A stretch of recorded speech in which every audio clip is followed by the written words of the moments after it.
Okay, so this video is going to be specifically for an exercise that is for ankle and hip stability, especially for the ankle. If you've ever done any yoga, you might be familiar with it because you're going into a warrior three position. If you're not familiar with that term, don't stress about it. Basically, you're going to be, it's a single leg balance while the other leg and your torso are creating a T shape, just like that.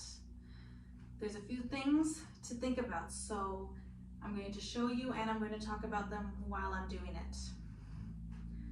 So, your hips, we want to keep them positioned so that they are completely squared off. This means when your leg is in the air, so in this case I'm thinking about my left leg, the toes, the knee, and the hip all have to be facing down towards the floor the entire time. So here we go, into a T shape.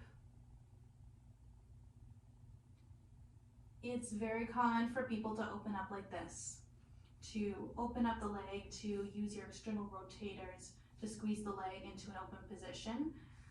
This is a little cheatish, it can make it easier, but that is then the point. Just because it's easier doesn't mean you're doing it properly. So you're not swinging the hip out, square it in. The next part is the standing leg. It's also very easy to want to tip the hip out and create almost this triangular shape between the ankle, the hip, and then up in the torso to offset and off balance. But again, you want to be in a straight line so that the hip is pulled in, this glute on the side is activated, and you are in a straight line. So if I'm going forward this way, if I drop the hip out, you can see it now has created a bit of an angular line versus pulling the hip in. Lose the line. Makes sense. Okay? Stomach pulled in. When you're coming down into your T, you're not letting your back drop, pulling your belly to your spine, get those abdominals engaged. And then after that, whether you want to have your arms to the side, behind you, on your hips, doesn't really matter. Whatever helps you find your balance, any of that is perfectly fine. Okay, so we're going to do together. The goal is to work towards 30-second hold, and you're going to do it on both sides. Once you've done your 30 seconds and you could like reasonably stay there, even if you're wobbly, if you can stay without falling down out of the position, then you can move to the next movement, which is going into a single leg chair pose and out again. Okay, so starting on your right side, I will stay sideways to you, and let's go into our first T. Left leg is swinging back. Again, keep that right glute engaged. Oh yes, and another thing that I forgot to mention, your standing leg. You have two options that I want to see. What I don't want to see is a straight leg, but nothing is active. If you want to have a straight leg, pull at your quads and pull your kneecap up. That is your cue, pull your kneecap up. If you prefer, if the straight leg doesn't work for you, you can have the leg bent. Whatever you choose, doesn't matter which, but choose one of them. Fell out of it. Choose one of them. Don't have some weird halfway, not really contracting middle.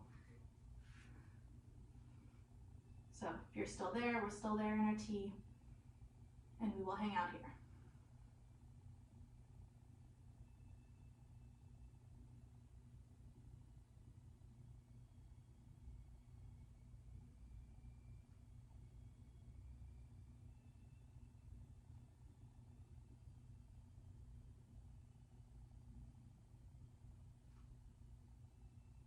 Almost done.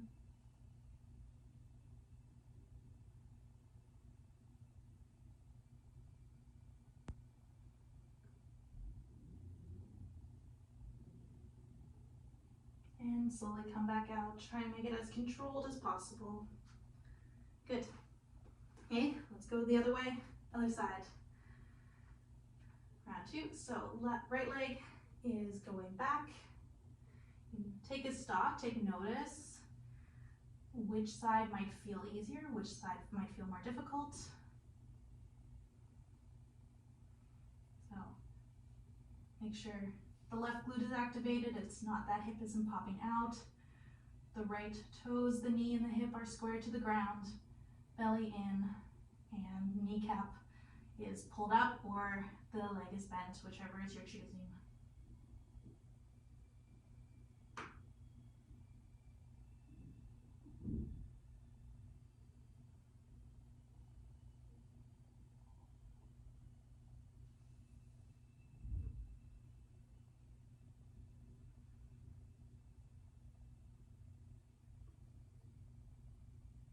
If you happen to fall out of it, don't sweat it.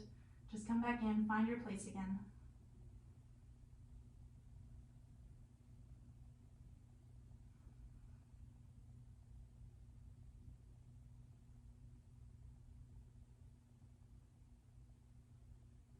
And slowly come back up, controlled.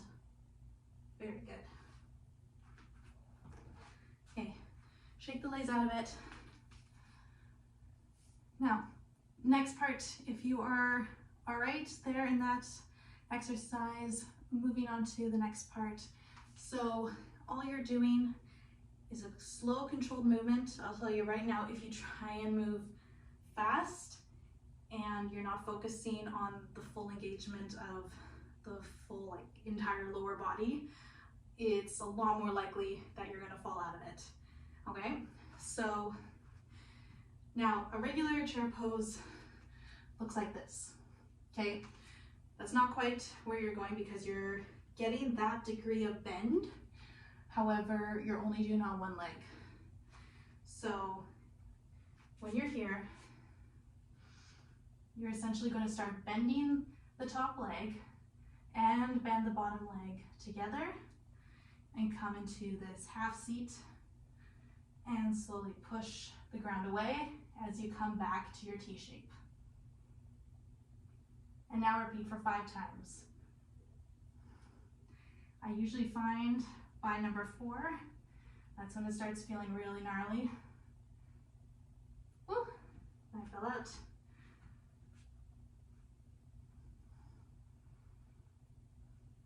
If you're like me and you're a little wobbly, stay in your T shape until you find your balance again, because if you're having difficulty with the balance before you even start to move, it's gonna make it a lot harder. That was number 3.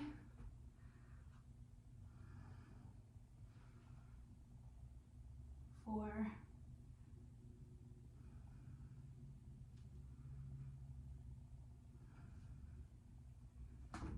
And 5. I find that is usually my standard. My left leg is a bit of the weaker one, so shake that out. With luck, right side will be more stable.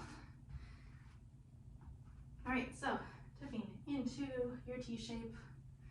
Find your balance before you start to move. We'll go down into our chair and push back up. Make sure you're doing this with the breath as well. Always remember to breathe.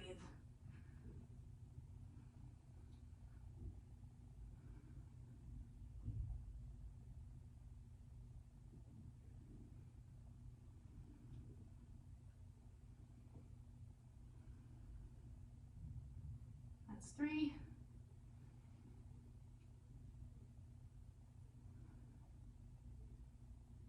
4.